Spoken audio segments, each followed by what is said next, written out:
Welcome to another episode of Best Ball Bros on Spike Week. Super pumped to bring in good friend, one of the funniest, weirdest Twitter handles in the space. Up there, Mike Leone, and today's guest, John Daigle at not J Daigle on Twitter from 4for4, and Betsperts is here today. I love listening to pretty much everything that Daigle does. So I'm really excited for this conversation, not just from a fantasy football sense. Of course, we like to hear what Daigle brings in that area, but I love like the real life stuff. He talks about reading, and he's running, and he's doing all this different stuff. I love to learn from different people across the space in all aspects of life, right? And I think there's a lot of things that we can learn from these different hobbies, adventures, life experiences that we've had that maybe we can even apply to some of this stuff and better our best ball game. So anyway, I've rambled on enough. Let's get into it.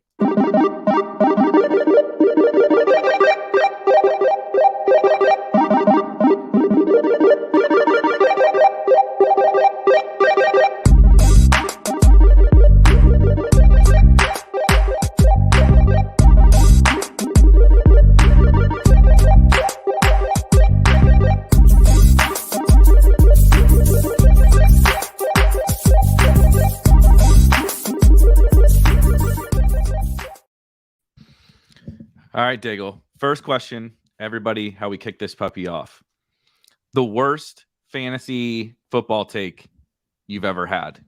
Season long, DFS, before your career in the industry, anything. What's the worst take you've ever had? That Brian Brom would be a better NFL quarterback than Matt Ryan. They obviously came out in the same class together.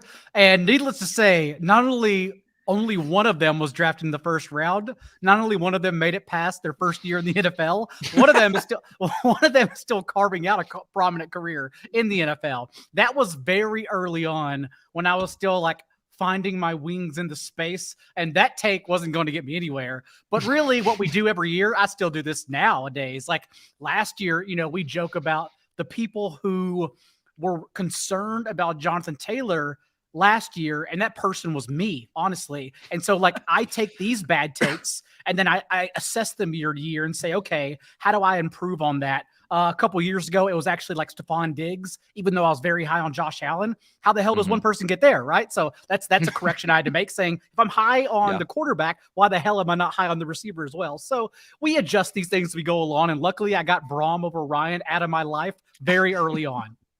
I feel like those are some of the best ones, like the old school kind of before we got into it. And at the time, I don't know. I don't really remember. I mean, I remember Brian Brom very clearly, but when you're in the moment, you're like, I don't know, this doesn't feel that crazy. Maybe it is a hot take or whatever, but like you're in the moment and you're, maybe you're analyzing those players, you're putting your hand in the dirt, whatever. And like, it seems fine. And then you look back, and we look back and we say that now.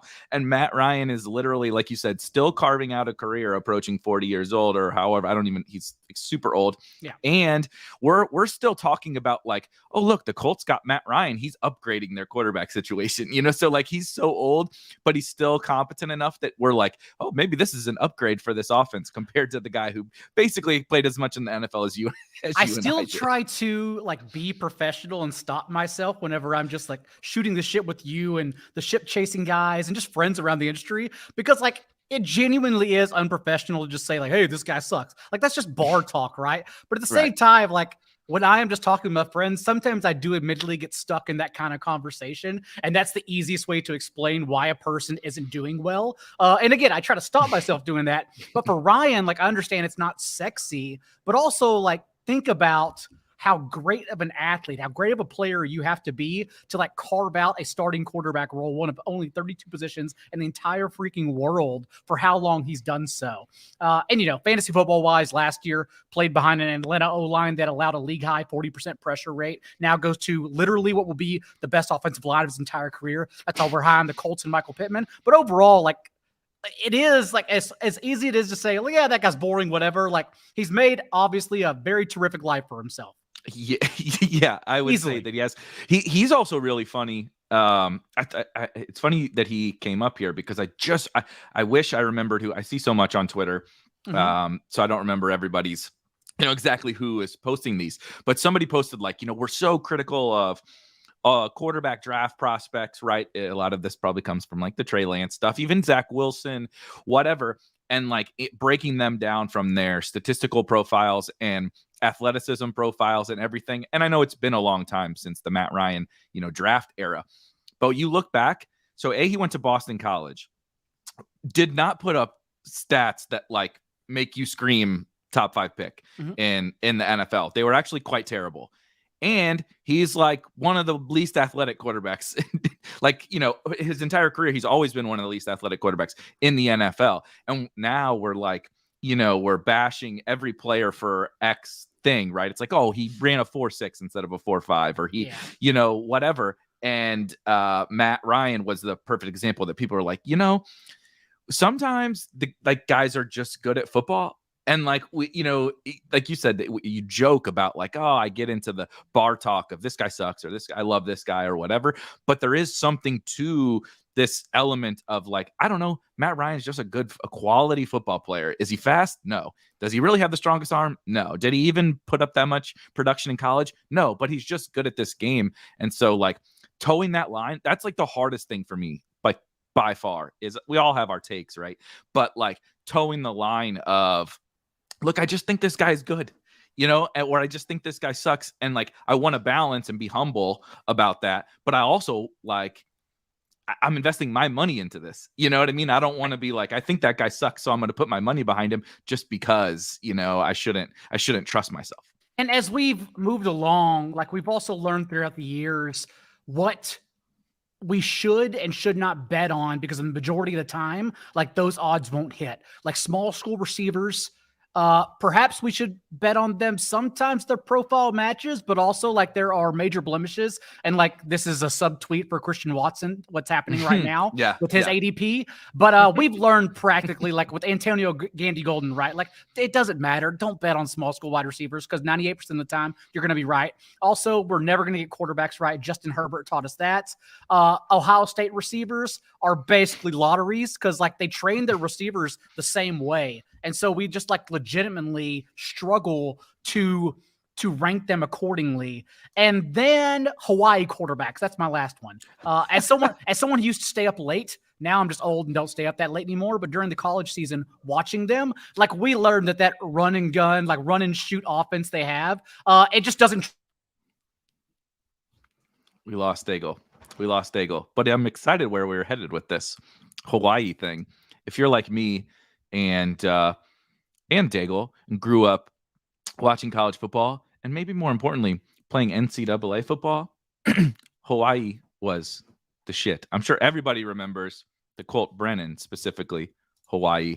Here's Daigle coming back. Hopefully coming back. We'll see. Back. You're good. I don't know what happened. I don't know what happened. Too spicy. You started getting into Timmy Chang and Colt Brennan quarterback territory. Paul Cochran mentions Colt Brennan. Yeah, like he's the one who taught me, and I believe he's passed now actually. But he's the one who taught me like Hawaii quarterbacks, as fun as they are to watch overnight, will never translate to the NFL whatsoever. And apologies about that. Everything's like shut down out of nowhere, but luckily Google restores everything for me. So yeah. So dude, literally last week, this show or the Thursday show or something like that, I start talking. My mic is working like to start. And the same thing, like my stuff didn't shut down, but like my whole station just like went haywire. The mic went off.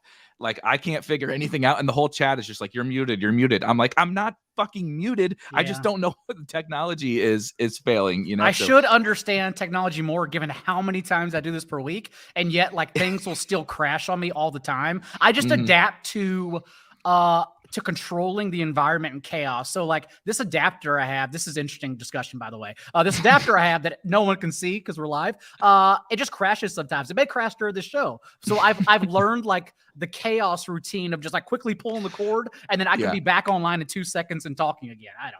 Speaking of, also good for this, the kind of theme and schematics of this show. It reminds me of like the my Sega Genesis game or my Nintendo cartridge isn't working. Everybody figured out that pull that, blow in the cartridge and put it back in. We figured that out, and it's like going back to your childhood. You're like, I know how to problem shoot this. It's fine. I'm just gonna get back in and I'll start playing my game again. And with CDs, I believe it was. I tried this a couple times and it did work. I didn't figure it out till later on in life. But if you put and rub toothpaste into a CD scratch, it would fill it in and then act as if like the CD was still completely filled and keep on going. For those listening that had to deal with CDs.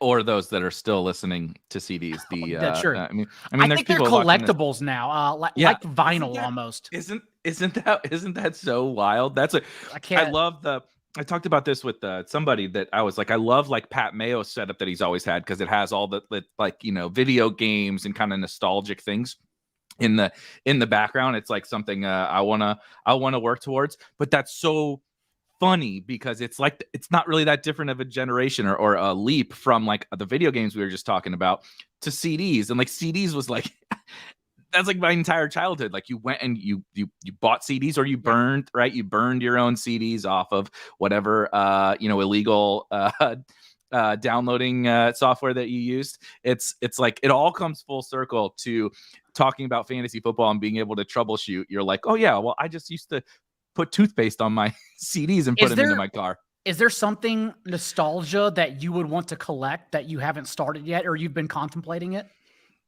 Ooh, that is a really great question. I want to hear. Yeah, what's yours? Yeah, well, mine. So this is not what I want to collect, but a quick aside. We did, like everyone else in the entire industry, you and I talked about this, a first round reaction show at 4 went like 4 hours long because we literally recorded through the entire first round and just kept on bringing people on. Unfortunately, a lot of people like yourself that I wanted on could not come on because they were also doing their own shit. No big deal.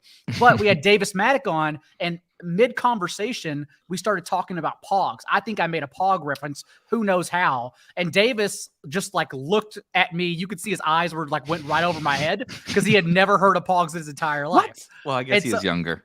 He is. So I had to explain like taking the slammers out to the playground, going under the monkey bars and trying to steal other people's Pogs via the slammer. Also, to quickly answer my question before, so you have more time to think about it. For some reason, it's not even really nostalgic. I want to collect old fishing lures, and I haven't started yet. But I think what's the story? Why? I don't know. Like I do admittedly love fishing, hence the dumb voice I guess I have. But but like I think it's fascinating. Like if I could find old like wooden crankbaits and just have them on the wall. Like maybe this is me becoming a grandpa at 34. But like I think that would be kind of awesome to find like old Rapala lures and just hang them everywhere. So that's kind of the battle I have with myself. Do I want to go down like the auction house crankbait life? Like a bad YouTube rabbit hole for 80-year-olds. Yes. I'm trying to think of what's like some of the shows like on the History Channel or the Travel Channel and stuff. You would get those guys going, and you would probably fit in. Actually, you got the beard and everything going. You would play well on one like a sitcom of your own. I did pick up during the pandemic, winning auctions or going into auctions for rookie cards. Old rookie cards that I thought would be like great, getting like some 10 of 10 mints and then like stuffing them in a safe. And now I'm stuck with quite literally 5 Jordan Love 10 of 10 grades that are never, ever going to return investment because Aaron Rodgers came back. Literally, I will never get my money back on those. So I should probably stop all the habits I ever want to do. This is absolutely wild that we're having this random conversation and a fishing lure collection is something that Daigle brings up, which I did not know was a thing. It's definitely something like Midwest and Southern dads do. Absolutely. That's the track. That's the trajectory I'm on. Yeah, right.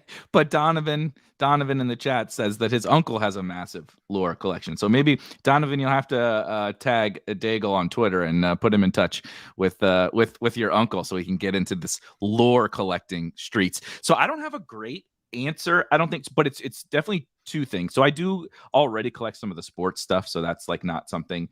Mostly, what I'm trying to put together, what I want to put up over here on this wall is actually I'm collecting. I have like a shadow box or whatever for baseballs, and then also one for hockey pucks. It's got like 5 rows or something. It's pretty big and nice. And so the St. Louis Blues fairly recently won the Stanley Cup. That was like one of the most. I'm born and raised in St. Louis. Like I grew up going to, like my dad had season tickets to the Blues Like that was actually like probably some of the initial sporting events I ever went to. So them winning the Stanley Cup was a big deal. Got to go to games.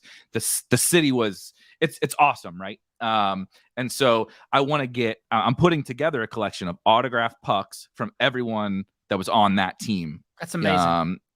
So I'm getting that into a shadow box, and then same thing with the Cardinals. Is not an individual team, St. Louis Cardinals, but just like all my favorite Cardinals of all time, right? I have a picture of Ozzie Smith there, that kind of stuff. Obviously, Albert Pujols, Mark McGwire, all that getting there. But then some of the like really lesser known guys, like my favorite Cardinal probably of all time is Chris Duncan, actually, who just also recently just passed. Apparently, we're hitting all the guys who unfortunately. That's why we're just not going to talk about wrestling on the show. Two of our favorite things either, because then we go down the really dark hole. Yeah, and so anyway, I want to get that up there too with like my favorite guys. But it is funny, the wrestling. Go ahead. On that same note, like the Blues, how close they are to your heart, that particular team. Like, obviously for me, it's the 2010, 2011 Mavericks that won the championship. The only team to beat the LeBron-led Heat team. Yep. And because I was a dirt kid through and through. I still like them, and I'll still get like some joy whenever Luka's good. Like when they're in the playoffs this past run, I got excited, but still I'm really just a dirt guy at heart. But the other day, because I still can name every single player from that team, even like Caron Butler, who was on IR. But the other day, Deshaun Stevenson, who's now bankrupt, go figure, saw that started an auction for his championship ring. Nobody wants this thing, by the way, except me. Like, I know who Deshaun Stevenson is. I remember his contributions in the Mother's Day Massacre against the Lakers when they swept the Kobe and Andrew Bynum and Pau Gasol led Lakers. And like, I saw it, and like the auction right now, because I keep watching it, it's like at $35K, and I was like, I can move some crypto around, but also like you're never going to resell that thing, right? Like no one except me wants Deshaun Stevenson's championship ring. So I understand your love for that Blues team. If Deshaun Stevenson is selling it and doesn't want it and isn't getting like like whatever he wants, right? Yeah. Right? If it was that valuable, he would have suitors lined up, right? To like, let's oh my be honest, God, like 35K is worth a lot more than what it's probably worth. Like he's going over the top of the market like real estate right now. Yeah, right. That is true. Deshaun Stevenson, that is a funny name. So anyway, what I was gonna say though, we don't have to get into all the wrestling because that is really sad. But I was a huge wrestling fan growing up. Like, Monday Night Raw was like the thing. I'm curious if this is like a normal thing that other people did. So, movie rentals, like Blockbuster and stuff was such a big thing back then. What I would do is take, so I mowed grass and stuff like to make money as a kid, and I would take my whatever $5 and I would go so I lived in a small town, so we didn't have a Blockbuster, but it's so crazy. My town had like 10,000 people in it growing up. Not even, actually. It was a little less than 10,000. And we had 2 movie rental stores that we supported, and like they were profitable businesses back when What was the other one? Blockbuster and what else? Because mine, it's always a creepy one. Like mine was called literally DW's Adult Video. And my dad would take me there and he'd disappear, probably behind the red curtain room. But then I would get lost because they were selling wrestling VHSs there. And I thought that was the best thing ever, to get like an 89 Ultimate Warrior, 89 Randy Savage videotape to take home. Yep. They're 4 hours long. I love that. So yes, what was your video store called? So it's funny. Tony and I are from the same hometown. So one was called Mr. Video, which actually lasted for a long time. Another crazy, ironic story. My life probably would have went a whole separate direction. My parents considered buying that video rental place when, this is when like the early 90s or something like that, when like that was like Blockbusters are popping up everywhere, and our town was growing and stuff. They were like, maybe we should buy. They didn't, thankfully, end up buying that business. But it was Mr. Video, and then my personal favorite, because it was super close to our house, like it took me like a minute to walk there. It was called Pick a Flick. Pick a Flick. Interesting. Yes. That's definitely like there. I don't know are you from like the burbs of St. Louis? Yeah, suburbs. Okay. Yeah. Okay. Yeah, I was about to say that seems like a small town video store. Oh yeah, 100%. In like one of the 3 strip malls in the whole town. This tiny little business, but they had wrestling was so popular. They had like a wall, like one whole wall that was all these wrestling videos, and that's what I would do. I would go. It's the summer.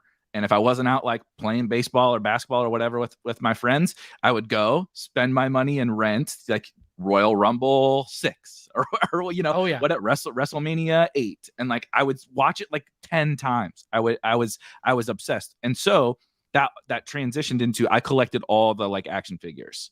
All, like when I was a little kid. One of my really good friends actually is close to having basically every wrestling figurine that's like ever been made. That's his goal is That's to have them incredible. all. And like, Yeah. so like I see it and I'm like, you know, for a while when I kind of stopped caring, and I mean, I don't watch anymore, but like the nostalgia now has set in. I guess, like you said, I'm getting old. So So the nostalgia has set in, and now I'm like, man, I really want to do that, but they're really fucking expensive now. yeah, because now they're collectibles, and I have a lot. I'd have to go through which ones I have, but my parents basically stuffed everything in the attic. I have two nephews and one niece. The nephews are, one is 2 years old, so he still plays with them. So like I got to see which ones I have. But I remember having a lot of the Attitude Era action figures because that's when I was purchasing them, or my parents were purchasing them the most. And sadly, I actually still watch wrestling. It's still like the one thing I hang on to. I don't play video games anymore. I say I don't have time, but I guess I could probably create the time. But I just don't play them anymore. But I will still sit down and watch wrestling and go to events whenever they're nearby all the time. And I would tell you, like, don't even watch WWE anymore. The storylines have gotten lazy. They're a billion-dollar industry. It doesn't matter whether they put out good storylines or not. And so we care about. Because we're already like, we know it's fake, right? And so like we just want it to be good fake, like a TV show. AEW though, like you probably should get into if you ever miss wrestling. It's incredible. It really is amazing.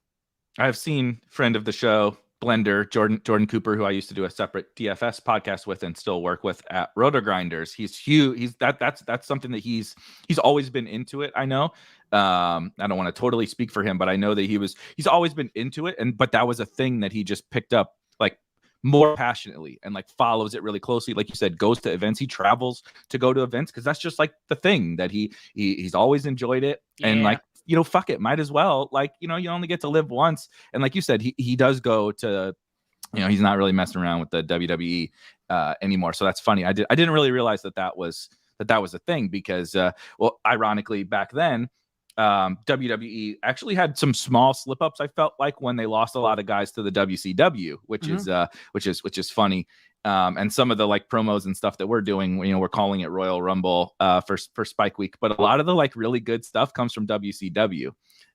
Interestingly enough, which had a strong run during the Monday Night Wars era whenever they were combating one another. I also, funny story, I dropped out of, I don't know if you know the Boy Scout levels. I don't know if you ever participated in that. How the fuck one of my, literally the guy that is a huge wrestling collector. We had a group message today going on and messaged me, and somehow the Boy Scouts came up. Like literally this exact parallel came up with the people that we're talking about. He may have mentioned that Webelos is the ranking before Eagle Scouts, and Webelo meetings were on Monday night at 7 p.m. That was also the start of WCW Nitro, and 12-year-old Daigle wasn't having any of that. So I dropped out of Webelos and stayed home just so I could watch wrestling from 7 to 10 every single Monday night. I said in that a very similar thing. I eventually dropped out when I just like really just only cared about sports and wrestling and stuff. Well, they tell you Eagle Scouts, like that was what my parents were championing, and every adult says like it'll help you, it'll look good on your resume, like that, and like Spanish honors. I'm not sure what have got me anywhere in life, to be quite honest. So I'm glad I dropped out of both, to be honest. I took 4 years of Spanish in high school. Not because I cared about foreign. I mean, I didn't care about anything besides sports and partying through high school and college. So like none of that stuff mattered educationally.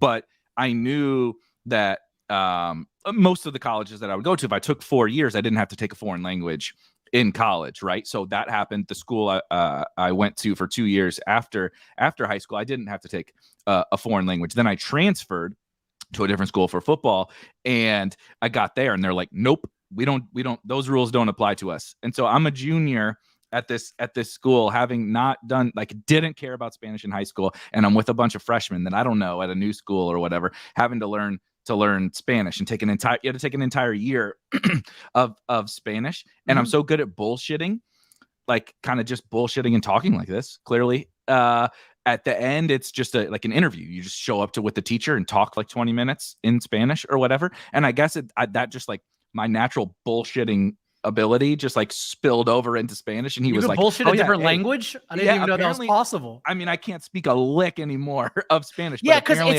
it's different language is obviously just mental reps. It's practice. And yes. like, when are you going to find the time to practice? Like, unless you go to like specialized bar events where everyone puts on the name tag and you want to speak that language because you're trying to learn with other individuals. So we talked about a lot of the more fun stuff here. I could probably talk about wrestling and old video games and all that stuff forever.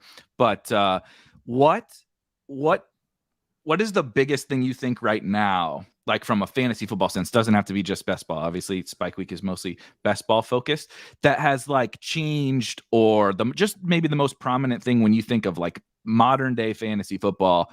Like what is like the thing that like you would tell somebody, maybe that not even that's starting out, but like if they wanted to take it serious, or like what's like the thing that just comes to your mind, like could be just about this offseason or whatever, just kind of like could be best ball too, just anything, kind of the biggest keynotes to you in the whole space right now. There are a lot. For best ball, like the people that don't spend as much time on social media and thus live a better and happier life are not seeing it's not really a joke, but it is, but the ongoing skirmish between week 17 matchups for best ball. And I think it's funny because if you asked anyone in this space in the world, what do you know? What are you 100% certain about in week 17, the championship round? No matter what they tell you, the only thing they'll get right are the two teams that play each other, right? Like that is legitimately the only thing we know with the absolute certainty. And so the fact that people are still denying that week 17 helps, and it's still a small space, right? Like, because it feels large because we all hang out with each other. We all hang out in these chats. We all watch the same shows. So it feels just like everyone that enters the puppy is just automatically stacking week 17 games whenever they have their first handful of players. But look at any puppy drafts, and I assure you that's not what's happening. Like, I encourage everyone to enter the puppy because I do think everyone should get their feet wet in best ball, and that's better to do so than people who want to, fire off 100 to 150 bullets in the best ball mania. But at the same time, like, the puppy drafts right now are bad.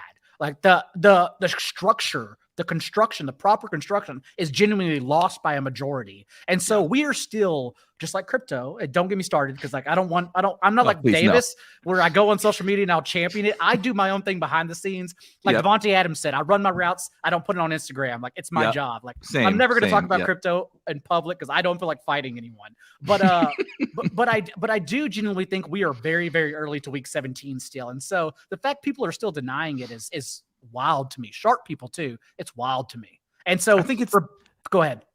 I was just going to say, I think it's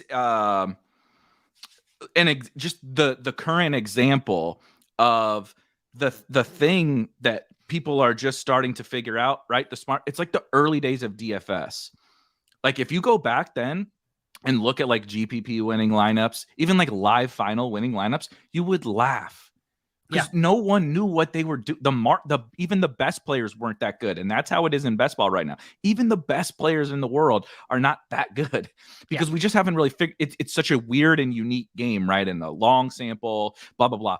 It's so, like you said, we are so early, but that creates these like divisive issues where like somebody comes across something, right? Or a collective come across something like this week 17, we're like, pretty sure this is one of the only things we know, like you said, that we know that matters. Now, how do you go about, implementing it, whatever? Those are all the things. That's what we should be discussing. But instead, we get into like zero running back. The thesis behind zero running back is not like a debate. It's factual. There are reasons why that thing is a good thing to at least know and understand. No one is saying you have to draft zero running back teams, but understanding why it is a real thing and why it matters in terms of how you should like attack your drafts, because you can understand as long as you understand the thesis behind it, you could still go the opposite direction. But having that knowledge of why those principles exist is important, whether or not you put them into practice in a draft, right? Same thing with week 17. not every fucking pick that you make has to be like, oh, week 17. And I feel like that's what ends up being, right? It becomes this divisive issue in our little tiny little niche bubble. And people think like, oh, that's the thing that everybody thinks is so important. And it becomes binary. It's like, oh, they're all about week 17 or they're all not about week 17. It's like the zero running back thing. It's like, I like running backs or I don't like running backs. It's like, well, we can all like actually be like real about this and like find a middle ground, because like you said, it's really all just like the people that are like either smart or trying to learn, figuring these things out as we go. And then there's just like 85% of the people or whatever out there just doing whatever, drafting 6 quarterbacks, no stacks, right? They didn't take a wide receiver till the 14th round, and they're just totally dead. And I feel like that, as you mentioned, with zero RB, with robust RB, with superhero RB, whatever we're calling everything, really the answer is just be pragmatic. Like, that's it. But pragmatic doesn't sell subs or get you likes and retweets. So no one can say that. But that's all we're doing, really. Like, just like you, if I'm at the top, I'll still take Jonathan Taylor, Christian McCaffrey. If I'm in the middle and Eckler and Najee Harris are there, I'm still taking them. And then I'm just kind of seeing what falls to me and going from there. I'll spread out my exposure right now between Justin Jefferson, Jamar Chase. I still grab Cooper Kupp early because you still really can't get him if you have a pick beyond 4. And so that's why I'm really not worrying about exposures too much right now. Like, I even think for redraft leagues, whenever I do rankings, I'm working on team previews for 4-4 right now behind the scenes for release in like 3 weeks and a month here. But like, I have Justin Jefferson actually as my wide receiver 1 in fantasy over Kupp, but it doesn't matter because you can still get Jefferson at times in picks like 8 through 10 when Kupp never falls there. So who cares who my wide receiver 1 is? Just take who you can get right now in June. And so adjusting for these things is, I think, why, 1, having skin in the game is super important. So just so you can talk about them. But 2, like, don't overanalyze. Just take what the board gives you and be pragmatic every single time. And genuinely, it's that simple. Yeah, exactly. Best ball moderate and Tony basically say like, I live in the middle, and that's really what everyone should be doing. It's like, we don't have to. So here's another random aside. I've been watching a lot of like cooking shows. Okay, so I love cooking shows, by the way. I feel like you and I literally could just hang out for a week and just end up on the same exact content every single time. I know. So I bring this up because, and I swear to God, I've not been watching because of you. I mean, we actually only just talked yesterday that you were going to come on or something. So, but I'm fascinated by by cooking and all the thought, the process, everything that goes into making really any sort of dish. I'm not good at it. I am about the most novice chef you've ever met in your entire life. I'm absolutely not good at it, but I'm so fascinated by it. And I keep stumbling across things that they will constantly say on like these chef shows. So the one I'm watching right now, I've actually watched it multiple times over the last few years. But have you seen the movie Chef? Of course. With John Favreau? I think I've seen basically everything that entails cooking. So I love food and I love cooking. I absolutely love it. It's meditational. So all these shows, and I'll get into another conversation about it after you talk. But like Chef and the Bradley Cooper one, Heat, Burn, something like that. Yeah. Is also like another chef movie about which all these things you'll realize are about passion. Right. And so that's how it translates to bigger picture items in life, not just about cooking. Anyway, absolutely. Continue. So they started a spin-off show on Netflix, John Favreau and the chef who like that's a great movie. Worked with, it's a really good movie. And I had never even actually heard of it until a few years ago. So but what they do is they started off like just kind of freestyling on this show, like cooking some of the dishes that they cooked on the movie. And they're like talking through it. And it's really interesting because they're doing a lot of talking about the food and how you make the food, right? There's a world-class chef that's there cooking with him that helped him with the movie. And so that's all fun, but then they have so much casual conversation too. Like some of it ends up being like kind of like philosophical, and some of it you learn a little bit about the acting industry from John Favreau. They bring in guests like Bill Burr was on there, Gwyneth Paltrow was on there, Seth Rogen was on there. They go to Wolfgang Puck's restaurant and cook with him, and do all this stuff. But what keeps coming up that is relevant to this conversation, in my opinion, is they'll frequently talk about like, okay, like cooking is just like, yes, you want like this particular recipe, right? And you can't have like just like best ball, you can't like go crazy, like I said, and draft like 6 running backs, right? You have an outline, you have a general outline. but they'll constantly keep talking to John Favreau because he's not a good, and this is how I feel too when I'm in the kitchen, because he's not good at it. And he knows he's not good at it relative to these guys. He's way better. He's actually like 1,000 times better than me. But he's like, oh, do I need to do this? Do I need to do that? And they're just like, just feel like what feels right. Like when you season something, does that look right? Does it feel right to you? Like whether you had the exact teaspoon, it doesn't matter. Like it's a lot, like directional accuracy is what I typically talk about in the fantasy space. Is just like, does this feel like we're going in the right direction? And do we have basic logic to say like, okay, this thing makes sense? It doesn't have to be these rigid rules, right? 0 running back versus robust running back, or all in week 17 or all out week 17. It's just like, as I get into that draft, like I feel this thing out. Like sometimes a pick is going to arise and I'm gonna be like, oh, those two teams play each other in week 17. And I'll probably do it more than the average person, but also not every pick. It's not like I'm not starting every draft with a wide receiver in the first round, and I'm not picking every pick with a guy that plays somebody else on my team in week 17. It's like a feel thing, right? We're just trying to feel out how to craft these really good rosters. And they talk about a lot of that stuff, and it just keeps coming up. And I can't stop thinking about like all the time they say something. I'm like, God damn it. How is this cooking show like giving me best ball advice? Like probably better best ball advice than I give to other people. It also, you can see it at the end of drafts because we all take players with confidence, but round 6 through 18 are literally just the Wild West. And you could see it if you look at like Underdog ADP compared to industry rankings, like consensus rankings from different sites. If you pull 3 different sites right now of wide receivers 50 through 100, it is wild how different everyone is, because everyone's just drafting different. And that tells you how hard it is to be right in round 16 through 18, those final rounds. And so that's why, like, that's when I start clicking my brain saying, oh, well, this team plays this team, and like I like this player, so I'll just go ahead and stack that. But overall, that's kind of when it comes into play for me. I'm not opening a draft thinking, oh, I'm going to take this player instead of this player, and then I will make sure I reach on this individual because they play each other in week 17. That's not how I'm getting it done. I do that admittedly. Like I'm clicking stacks all the time, but like if that stack doesn't play each other in week 17, that's fine. I don't care. Yeah, and this is also really funny, not to derail, but Dobby says Fournette has been watching. Fournette and Najee got together and watched Chef and made a bunch of recipes in this. Speaking of Fournette and the extra 10 pounds, that actually is something I'm shocked we haven't seen yet, because by June last year, I think we did get a few dips on some players, but this year, the ADP really hasn't budged at all, even with the puppy opening and the past month and a half. It did after the draft, obviously, but other than that, we haven't seen like a seismic shift just yet. And so I'm kind of waiting for it, but I guess it won't happen really until training camp, since we're now in that 1 month lull of the season, which is like the Exodus. Nothing happens until the players return. Yeah, right. And we really just saw, I mean, also this year's so crazy. I don't know if did you hop in like right away when like Best Ball Mania 3 dropped and stuff and start drafting that literally like that first day or two. So that was when shit just went crazy, right? Like we don't need to get into all of it, but if you didn't draft during that time when they dropped the contest, they didn't have a realistic like 80, right? Everything's off of ADP in like the order in the queue or whatever.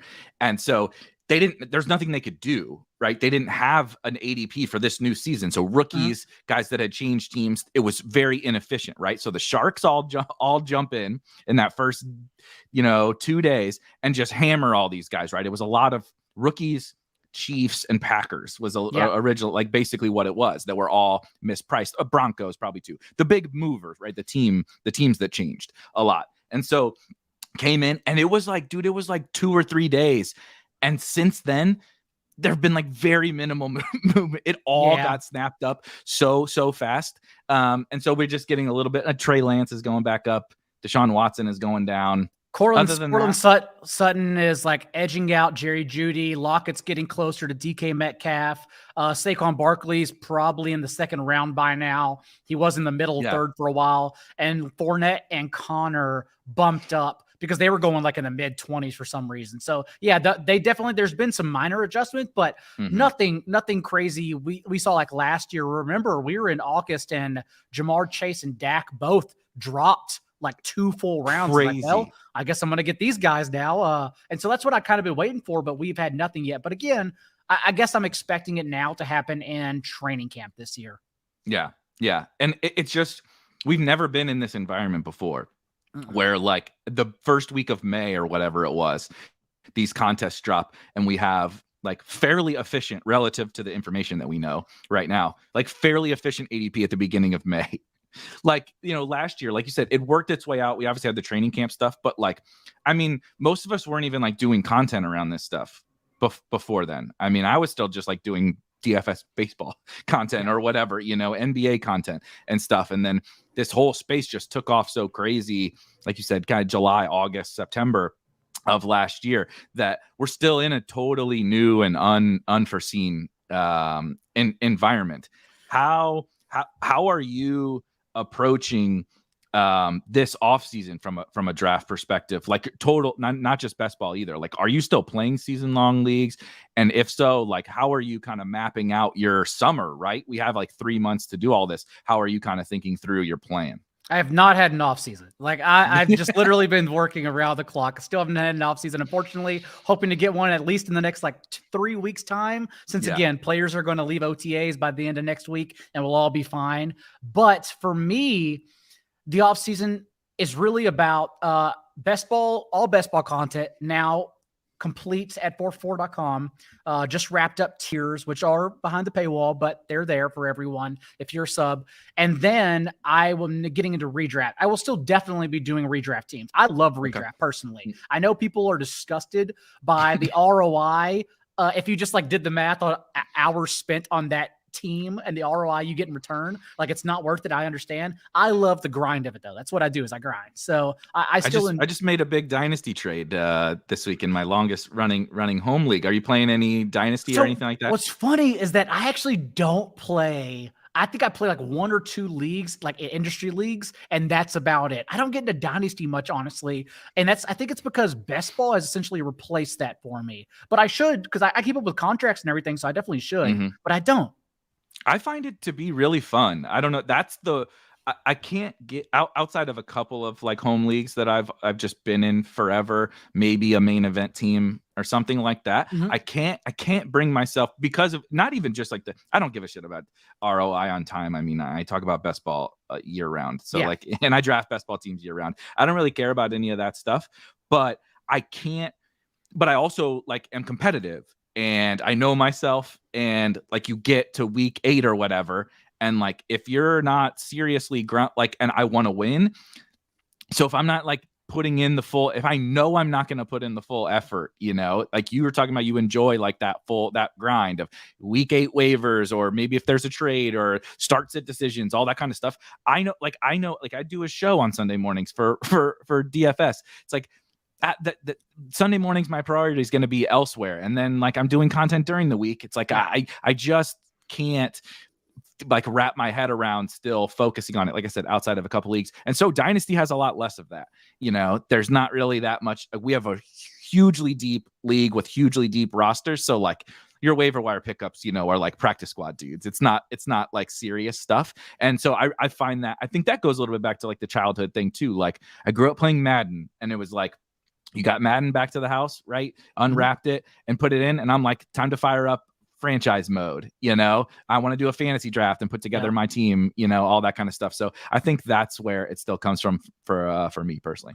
And I do love like the waiver wire, but also one, you have to remember that all of these decisions, everything we do, whether it's betting, DFS, redraft, it's honestly all the same research. You just have to be able to sift through it and parse it correctly, because there are, between redraft, DFS, betting, and I think that covers my bases. Like that's literally 3 different answers you get from the same information. And so I do love parsing through it. And that's why I tell everyone I only play mid and high stakes single entries in DFS. It's because I love making decisions. Maybe it's an ego check. Maybe it keeps me humble when I do get my research wrong. But like in my experience, people suck at making decisions in life. And so like, if I can then have an edge because I love making decisions and I'm passionate about making decisions, that's what I love doing. And so that's why I love the waiver wire and the grind and the start sits and all that. I'll generally never get away from them, because I still think there's a niche in it, especially because as more and more people don't want to do it, my natural contrarian brain makes me want to do it more, because then I get over the top. So that's just the way I work though. I love that take. I also love the take on kind of how the research.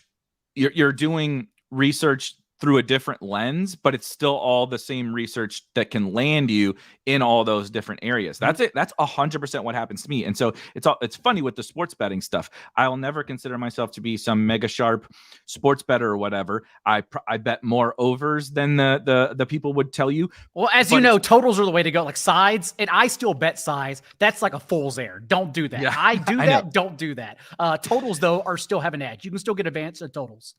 So I'm betting obviously a lot of player props because but that's it comes from my from a season long perspective, right? I'm spending all this time on all these players. I'll bet some season long player props and team props too. But from like DFS, right? I do all this work to like figure out a DFS slate, and it's like I know I'm not necessarily going to go in and cherry pick the single, right? I'm not creating some advanced model. I'm not doing anything super crazy, but I have my process for DFS, which in turn then lands me on, like you said, certain decisions I had to make for DFS. Yeah. So that then then those are the bets that I then make. You're never going to come to me and I'm like, these are the 3 most plus EV bets you can make this week. It's like, no, that's just what happened to fit into my process for that week across this whole gambit that I'm involved in. And then it just kind of like trickles down into there. I'm like, okay, this running back play is like the best play for DFS. And so like, guess what? I'm going to bet his and over 47.5 rushing yards or whatever. Like, is it the sharpest play? Probably not. But this is where my kind of research has pushed me through everything I'm trying to take in for that week. And I mean, we've come full circle because that's what I talked about at the beginning of the show is really just trying to parse everything and learn year by year. And that's what I still think I am learning, especially as I get more sports betting reps across sports, especially under my belt. But for football in particular, I think like there's the widest margin, the widest gap in like win-loss, like team futures and fantasy. And so like last year, that's probably how I came to a bad conclusion on fading Jonathan Taylor as a 3rd round ADP because I thought the Colts would be bad. And the answer was I was right about the Colts, but it didn't matter for Jonathan fucking Taylor. So I'm still trying to parse all the knowledge together and just like figure out what matters and when it matters, because it all matters. It's just a matter about using it correctly. And so that's what I'm still trying to do that often. And, hopefully we just still keep getting better as best ball and DFS keep getting sharper. DFS, as you know, football, especially last year, was the sharpest it's ever been. And even though I tell people that, now it's very hard, it's just impossible. It also, in my opinion, was the most fun. Last year was the most fun I ever had playing DFS because it came the most skilled game ever. And, that's my video game now, are those types of games where I can actually invest in myself and hopefully see a quick return on it. And so, yeah, even though it did become impossible, I had a positive ROI. Congratulations to me. And I love doing it. I absolutely love doing it. More fun than in the past. So yeah, I still like trying to crack these codes every year. I will always play DFS, even if I reach the point of not being a profitable player. Even when it's like 100% rate. Yeah, I'm still going to play it. I'm still going to play. They've got me. The Robbins has got me. That's why you keep saying all this stuff. Well, eventually we're just going to raise the rate because we know dummies like this guy are just going to keep playing no matter what we do. I don't play Showdown though. I will say that I'm not good. And usually Sunday nights and Monday nights, I can't breathe because I'm doing the waiver wire column and I literally have to know everything that happened in the league and why by Tuesday morning. So zero time to do anything else. So I don't even worry about Showdown slates. I do Showdown content, which ends up pushing me you write the article or whatever, you do the research. You're like, well, I got to put a team in, but I don't play super seriously most slates. What I do, similar to this exact conversation we're having about like when your research dictates, something, you have an angle or you have a potential edge. So I don't really like fluctuate my volume like on a traditional NFL DFS Sunday. And like my best ball portfolio is going to be my portfolio, whatever. But from a Showdown perspective, like I don't play every slate. I don't play the same volume on it. It's actually wildly different. It's like if there's one thing where I'm like, this guy, this $2,000 wide receiver is going to be 5% owned or whatever. Particularly, I also play mostly the smaller field, higher stake stuff in these scenarios. In Showdown, I'm not playing my brain is not good enough to figure out how do I figure out how to not get this team duped? I'm not very good at that. Right. So I want to play, the few 100-man field and find this angle, right? That I can play to these damn bots.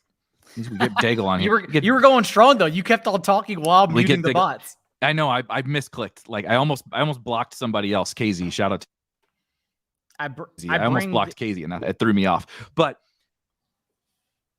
you come up with some angle, right? And I'm like, okay, this slate I really want to crush. Like go play the 2K or whatever it is, because I have this, like I said, this receiver or this whatever. Fade this super chalk 80% owned expensive running back, right? The Zeke, everybody's gonna play Zeke, and it's like I'm gonna do everything and not play Zeke or whatever, right? You find some kind of angle. So it's very similar to the sports betting thing for me. That's why I love I don't play Showdown, but I love 3 and 4 game slates. I love playoff slates. I love holiday slates, because that sloppy 90% roster David Montgomery that you get to fade and also have 4,500 in salary left over. It's look at this piece of shit lineup. It's going to win everything. I love those slates. So I will always have passion for 3-game, short game slates for sure.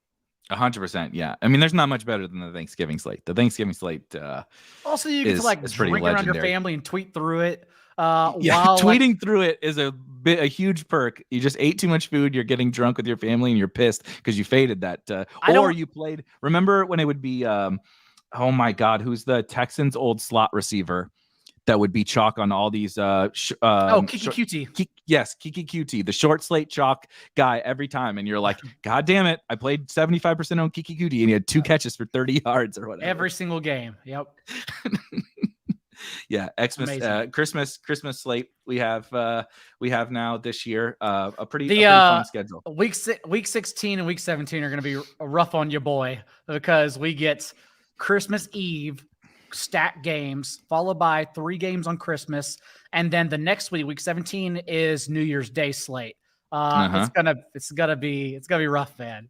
Really, and the best ball final, and that's a New Year's Day best ball championship. And that's when the in the content space, that's when the clicks go down. Actually, for videos like this, it's probably better because you're keeping an audience engaged for a weekly return. But in the redraft streets, there's so few people are around anymore. No one's reading that stuff, and yet we still all have to write it and create videos for it through week 18. It's a disaster. It's a mess. Yeah. I will say that's one thing I absolutely do not envy. Sometimes I, I'm sure people don't envy me in the middle of May or whatever, having to dream up a reason, doing a draft stream, on May 18th and being like, well, why did you select this 11th round guy? I'm like, dude, I don't fucking know. It's May. It's May. No comments. Every comment usually bounces off my back now. I either meet people or just ignore them completely, or be a smart ass back to them.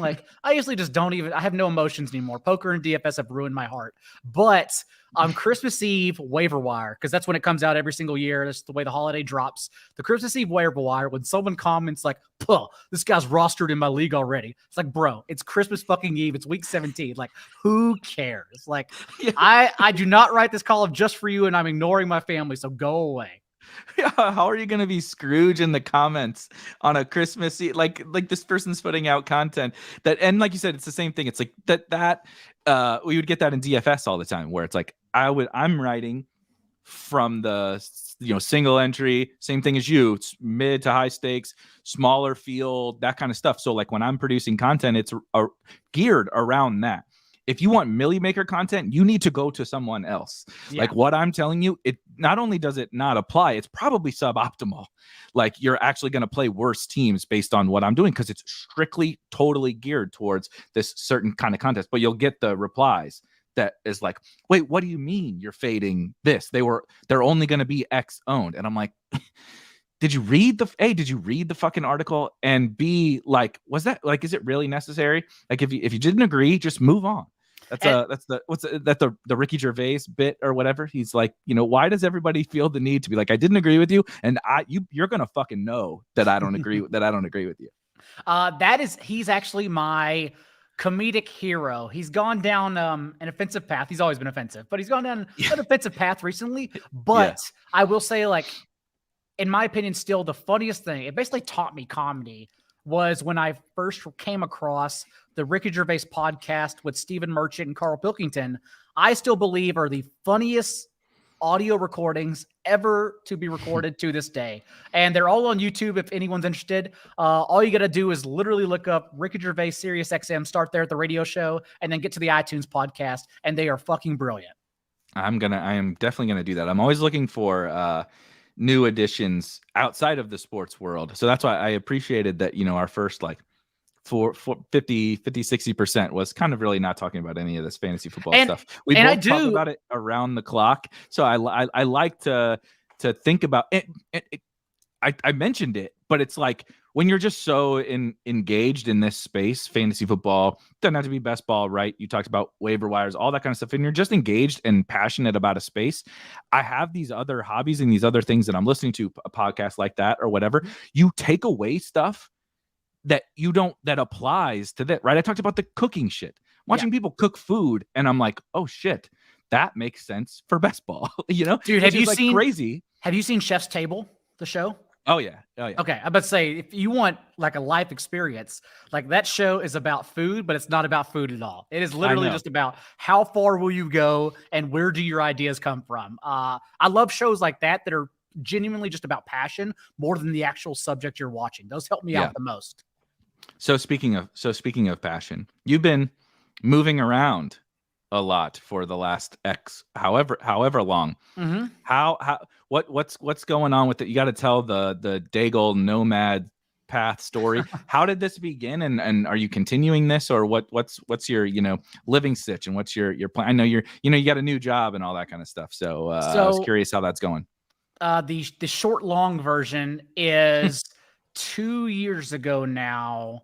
Whenever I was last in Connecticut, moved to Stanford for NBC, was there a year, the pandemic hit. And I moved there to be in studio often. And we were making some really good strides and getting us at Roto World and NBC Sports Edge much more involved on screen with me being there. But then the pandemic hit and everything went backwards. They could only bring in X amount of talent. They obviously and justifiably chose the Chris Sims, the Rodney Harrisons of the world. Why would you ever choose John Daigle over never, ever? Not frustrated about that at all. And so it makes perfect sense. And so like eventually it became working from home and working from home. I'm still very proud that myself, Josh Norris, Hayden Winks, all with NBC Sports Edge going to the studio at that time. And we took down the FSWA Best Football Podcast of the Year award during the pandemic. That was a proud moment. But basically what happened was that there was a lull during the offseason. And when that offseason hit, like it became obvious that I wasn't going back to studio, but also Connecticut was in true lockdown. I couldn't even go to grocery stores. So I was ordering groceries. And remember, I moved there for my career and I've lived all over. I've literally lived in every time zone and Australia and Canada multiple times. I've moved everywhere for my career and other life events that we don't even have time to go into. But true pandemic, no family, no friends essentially there. And so like, I'm just stuck on my own. And so like, I literally am only like running, which can be like an analogy for running from my problems and like going through major mental health issues. And I've talked about mental health very open on other shows, but like basically I was literally drinking myself to sleep, like vomiting at 4 p.m. I was not in a good space at all. But fortunately, I also recognized it and thus said, we are not going back to studio if we are not. I cannot do this like for another year. I won't make it out. And so I literally just said, I'm not returning to this apartment, paid the rest of the rent and then took off. And I was going to start driving around the country and I was headed to Traverse City just to be in wine country at first. But I figured why not text Evan Silva and say, hey, I'm going to stop by for a couple days and then I'm going to go to Michigan from there. And what happened was literally a couple days became a full year. I remember an awkward conversation like 2 weeks into it. He's like, Daigle, you're not leaving. And like, we're just watching TV and sports. It's like 2 a.m. and I say, hey, turn the TV down. And I go, what if I just stay here and work with you during the regular season? He goes, Daigle, you're staying. And he turned the volume all the way back up. And that was the conversation. I stayed in the guest bedroom that had no sheets. His house is a disaster. He stayed upstairs. And we did that literally just yelling at each other, staying up till 4 a.m. It's literally probably the most unhealthy I've been due to having too much fun with friends during a football season in the last like decade of my life. And then after that season, everything went well, no worries. But then I wasn't going to live through the snow. I said, fuck, like I'm Southern. I hate the cold. And it never made sense to me why people stay in the cold when they have free will to move. So Right. I was like, I love you, bro, but I'm out. And I did go back to Texas for a little bit to see family, but really what happened is I took off across the country for the next year. And so the entire off season, so it was 4 or 5 months. I literally just drove coast to coast, staying at hotel, Airbnbs, in my car at times, like just literally driving all over the country. I hit 47 of 50 states. Stopped. I got out to see so many. Utah's the one, honestly, where everyone needs to go to. I'm not even like a rest stop or attraction stop guy. I stopped like literally 7 to 10 times in Utah because it's so beautiful. Wow. Chris Allen is in the chat here too. I stopped at and stayed on his couch. He makes his own beer. He brews his own beer. He's won awards in Cincinnati for his brewed beer. And so like we literally just hit up his pineapple IPA kegerator and just drank until his kids woke me up at 6 a.m. on the couch and told me to play video games. So that was my life. This really has come full circle. Yeah, but now we're all the way back to video games. And then this past year, one more season at Silva's, but it was different. Like this is like he's more involved in ETR. He's just like getting older and tired. He didn't want to get, and neither did I, but like he didn't want to get unhealthy as we did the year prior because we tore ourselves apart for a lot of reasons. And so basically like we both calmed down. And then in September, I happened to meet someone here in Chicago, met my partner now. And then I think in November, after a few dates, I just said, hey, like, this is what I do. I had to explain everything I told you. I have to tell like a stranger who just met me essentially right. at literally 3 dates in. And I say, hey, this is what I've been doing. Like I've been sleeping in my car across the country. And now I live with like a 38-year-old who's also one of my best friends. And like, he's very sharp. He's like the sharpest guy in all of football. But like, I'm just like sleeping in his guest bedroom because I don't pay rent anywhere and I don't have anywhere to go. What if I moved to Chicago if this thing has legs? And she said, let's give it a shot. And here I am in June now, and everything is going tremendous. So I live in Chicago permanently now, hopefully for a long time since that's where she is. And yeah, I'll be at the Scott Fish Bowl live draft in Chicago here. I'll probably be helping MC and host it because I'll be participating in it as well. And I'll probably be here a while, but hopefully I still get to make it down to St. Louis soon and see you. Yes, absolutely. Absolutely. It is kind of funny. You've mentioned the Midwest a couple times. Chicago and St. Louis both have like a lot of people in the, obviously everywhere has people that are playing, but in terms of people producing content or even being behind the scenes or whatever at some kind of fantasy sports site, there's a lot. And I didn't even realize, like I live here and I didn't even realize just how many people until you're just on Twitter long enough and people keep popping up and like, oh yeah, we should get together. We should do this. We should do that. And so it's a great, and they're both so close. That's also the super easy thing about it. I mean, it's a 4-hour drive. And in my travels, by the way, you'll understand this. In my travels, I went through St. Louis to hang out with Drew Silva, Evan's brother, who works, baseball at NBC. And a stranger asked me, like literally just in meeting me, where did you go to high school? Apparently that's a thing in St. Louis where everyone is infatuated with where I went to high school, let alone like none of them knew Ennis high school in Texas. Like no one knows where the fuck Ennis high school is in St. Louis. So it's no big deal. They had no idea where I came from. But also I didn't realize it's actually like kind of small, right? Like St. Louis is just a bunch of burbs in a city. Yep. Like everyone has their own like village they live in. I always imagine it like a bigger city. So again, this is why we travel. So we learn the cultures like that. There's one downtown-ish area that's like the size of a very, very, very small city. Like you wouldn't even think to call it a city. It is just surrounded by hundreds and hundreds of suburbs and neighborhood. It's just a bunch of neighborhoods. It's a bunch of almost. neighborhoods in a city. Yes, that's but it's like you get from one to the next, and it's like you went into a new state. They're all very weird and unique. St. Louis is weird like that, kind of a melting pot, being right in the middle. Right there's like the Italian neighborhood and all this kind of stuff. They actually have a wonderful. It's called The Hill. It's one of my favorite places to go. Okay. Absolutely wonderful old time. It's the Italian neighborhood that's like from I don't know, the early 1900s or something. All the homes are original, and it's just got countless restaurants and bars that are all these old school, like pure Italian families. It's been in their family forever. Restaurants. It's probably my favorite place to go. Definitely to eat and drink. Not necessarily like for the bar scene, but that's a great example of like it's a very weird place because like you can like throw a rock from that little neighborhood and like hit like Busch Stadium. Like it's really not very far, but you just drive a few blocks and you're like, what the hell? This looks, this doesn't look like a city, but you're almost in the city limits. Well, I got a couple road trips coming up soon as I get to place. And like now I've settled on like, if I can get there, if it's an 8-hour drive, like that's where I actually drive now. And I know that's insane to the normal person, but it's peaceful for me. I love it. So I got a couple road trips. I'm actually similar. I like to drive. I drive to Nashville usually when I go for work. So similar, 4 hours or whatever. I got a couple road trips coming up, and I'll definitely stop by. Yes, that is perfect. As we start to wrap up, there's been too many things, and I have too many thoughts now. So maybe we'll have to do another one later in this. I can come back and talk football since we really didn't even talk football at all. We can do it. Yeah, exactly. We can do a late season one. Maybe we can do when you're in town or something. We'll set something up. But so what we didn't get into, you mentioned 4 for 4. You haven't even mentioned Betsperts, but I know, you've made the career move over to 4 for 4 and stuff. How did all of that go? You told the story, and I really appreciate you sharing kind of the whole story of how you got to here. But how did the transition from NBC to 4 for 4 and how did all that come about, and like what's on the horizon in the short term?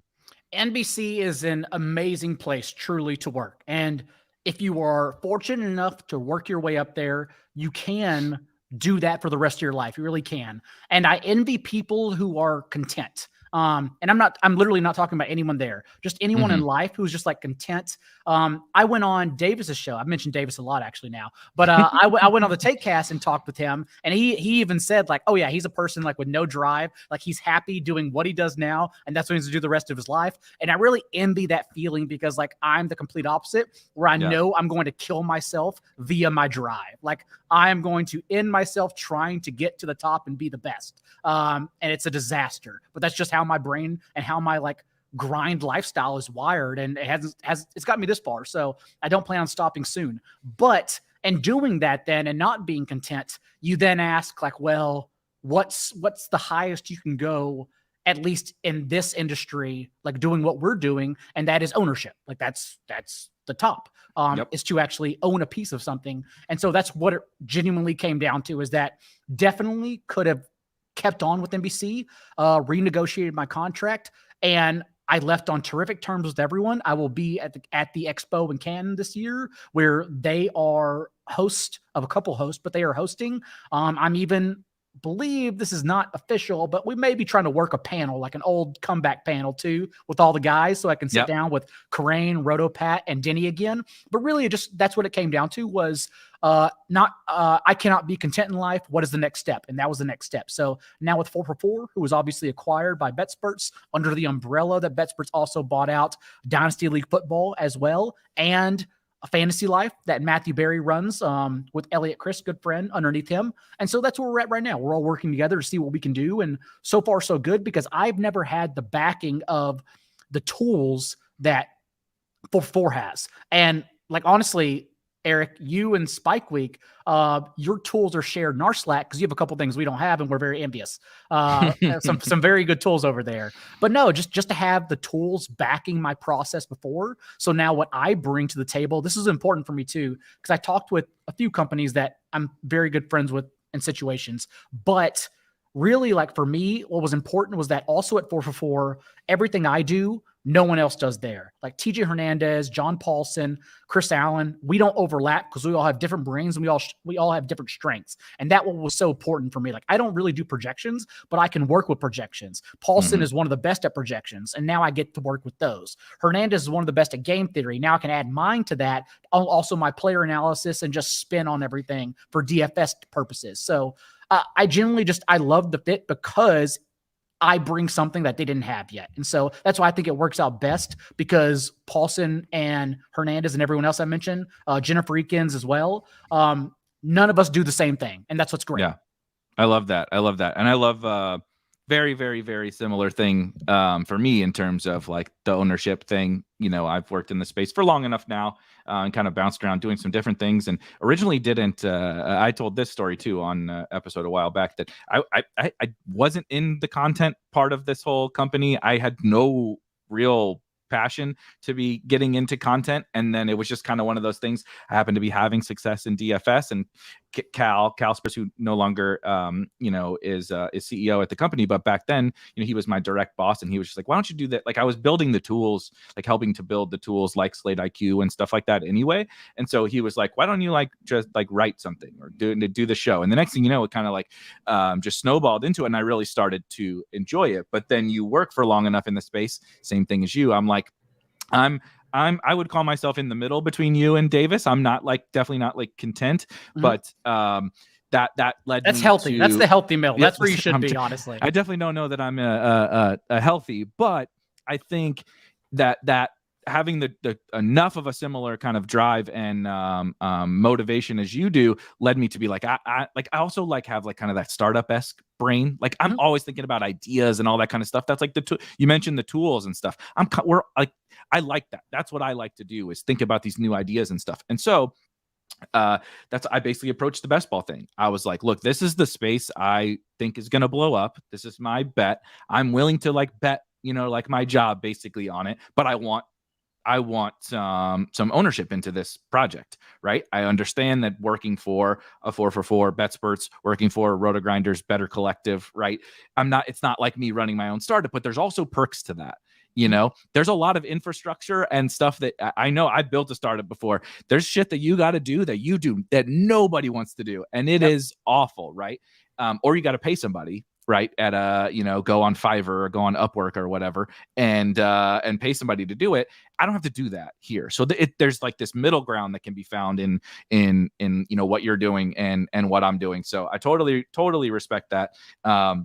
You mentioned Dynasty League Football. I didn't actually know that they bought Dynasty League Football. And Jake wants to know. Jake from State Farm, sweet Avi. You said you're not in the Dynasty streets. But I got a take. I was gonna say, do you actually have a take on this? Oh, I always got a take. Yeah. Yes. I think Brian Robinson is bad. How about that take? No, that's Bijan. That's Bijan Robinson, who Bijan.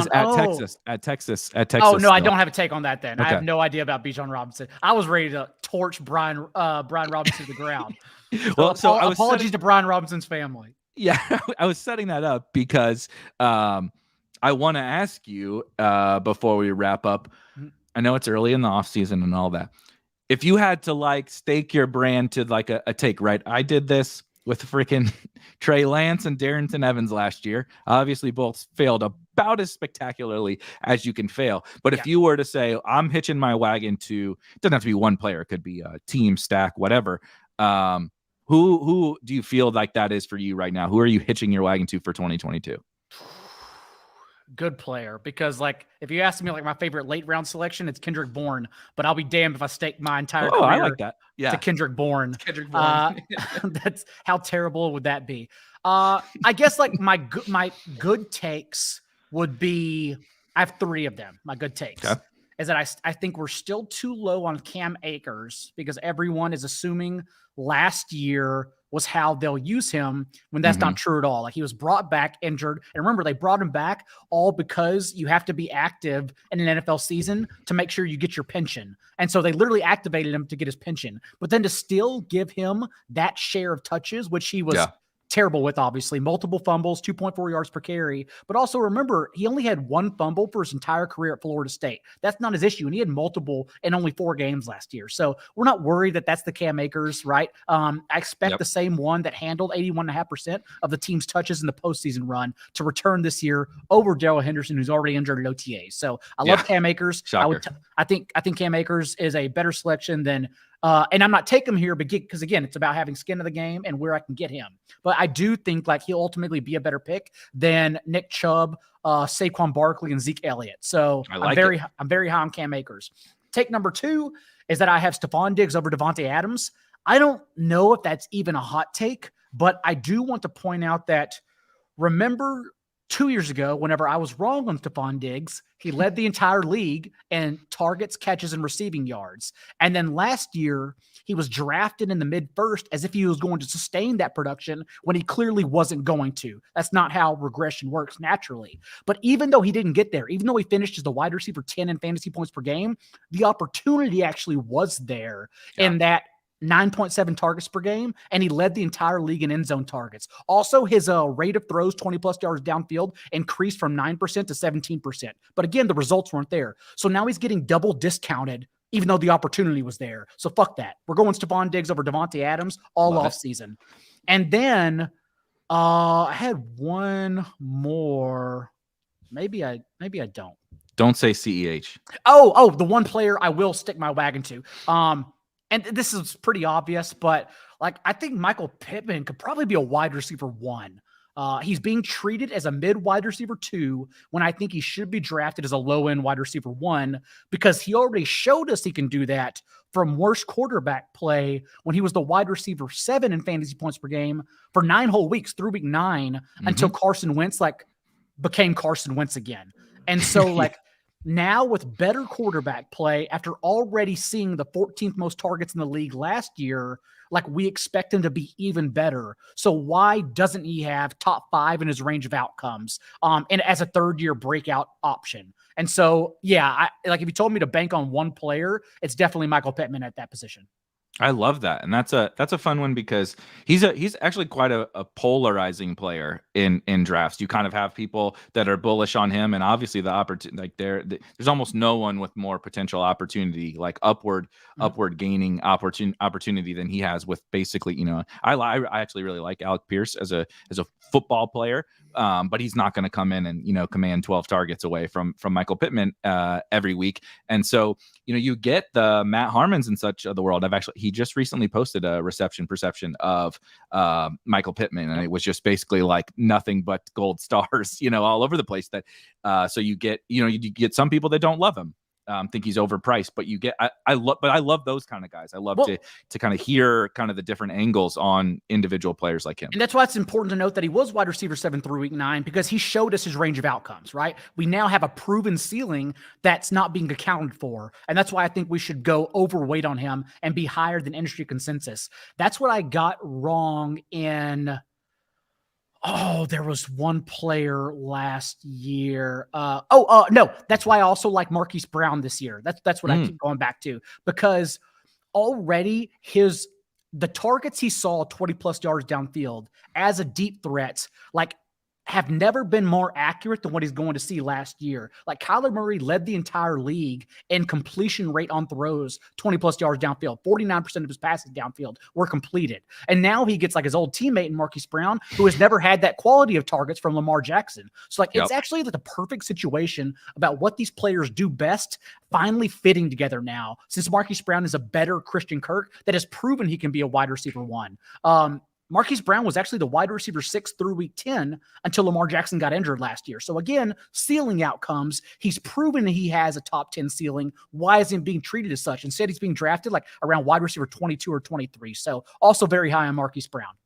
Definitely love that one. I'm very, very much in on Kyler as well. Because it also, like you said, it elevates Hollywood, which in turn, Kyler, we were talking about MVP. overall QB1 last year through X amount of weeks, kind of the same thing. You mentioned Pittman and Hollywood. When we break it down to a relevance, people like to do that. If you take away this week or whatever, but they'll do it when it doesn't make any sense. When we're talking about removing Lamar Jackson from the equation, right? Or a specific scenario when Carson Wentz just like forgot how to play football, those kinds of things are relevant to look at those samples. And I love that one for Kyler and Hollywood. like you, I've also ended up with I have so much Kyler, Jalen Hurts, and Lamar Jackson, the rushing bros, all because like they've been undervalued this offseason. And even if like the bottom falls out, we get their floors. And it's like, well, I guess he's here again. I guess I'm going to keep on going overweight on these three guys.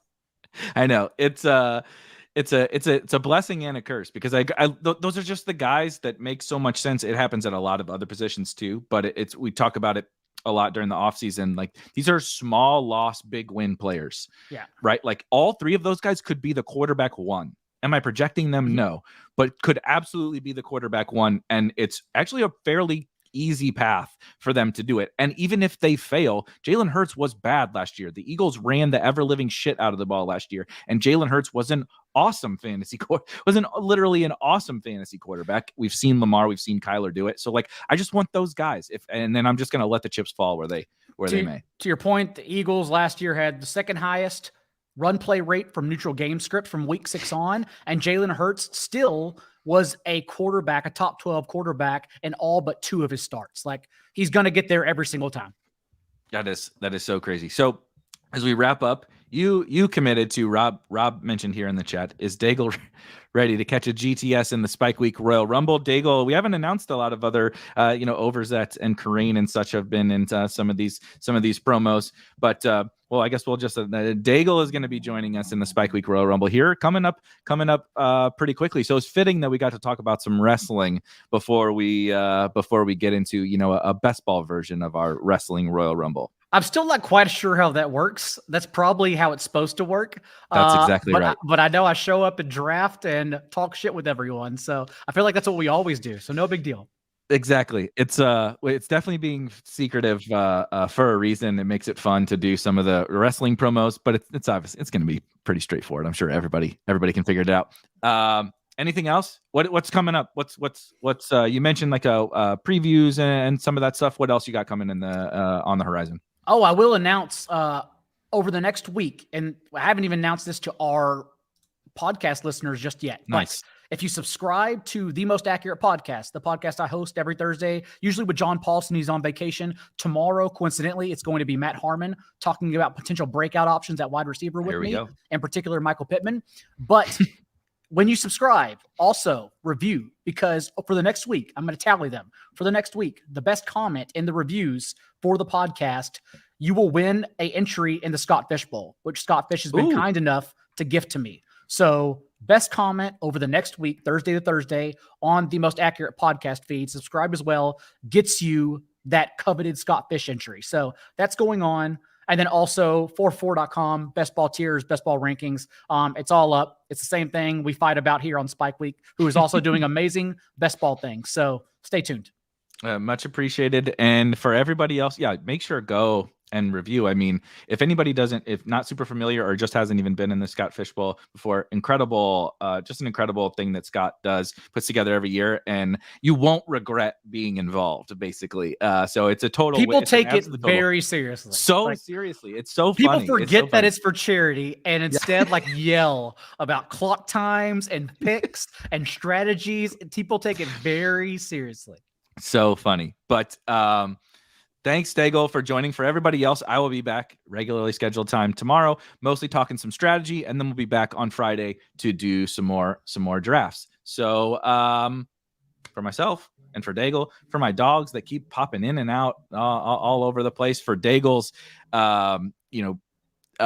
wrestling takes and fishing lure collection that is soon to be, we will see you guys next time.